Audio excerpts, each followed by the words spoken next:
सदाभाऊ खोत आणि गोरक्षकांमध्ये जुंपल्याचं पाहायला मिळतंय। सदाभाऊ कसायांचे दलाल असल्याचा आरोप करण्यात येतोय। सदाभाऊंच्या राजीनाम्याची गोरक्षकांकडून मागणी करण्यात आली आहे। सरसकट गोरक्षकांना न बोलण्याचाही राणेंनी सल्ला दिलाय।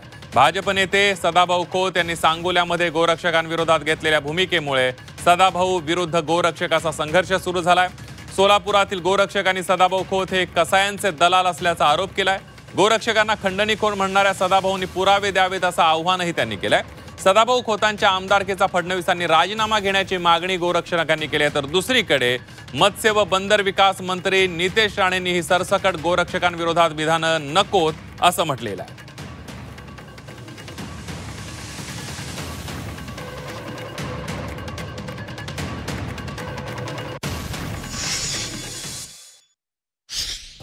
मी शेतकऱ्याची बाजू घ्यायला लागलो, मला धमक्या यायला सुरू झाल्या। अरे धमक्या कुणाला देता? शेतकऱ्याच्या पोरांना। आणि म्हणून मी नांगराचा फाळ आणलाय।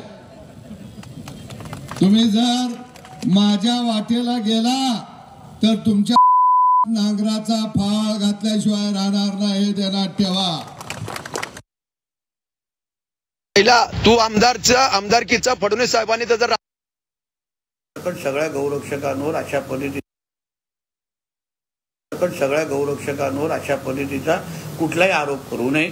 आमचे गौरक्षक जीवाची काळजी न करता या गायींना वाचवण्यासाठी सगळ्या पद्धतीची ताकद लावतात।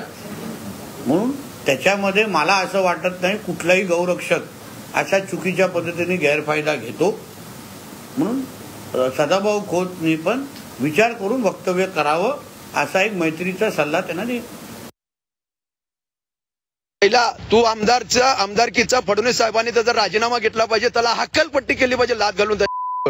काय जिथं हिंदुत्वाचं सरकार आहे आणि सरकारमध्ये तू बसतो आणि ओढत गोरक्षकाला खंडणीखोर म्हणतो, अरे दाखव ना, तुझ्याकडे व्हिडिओ असेल, फोटो असेल, पैसे घेतलेले असतील तर दाखव, आणून दाखव, जाहीर कर। कशाला तू तोंडाने वापस सोडतो विनाकारण गोरक्षक?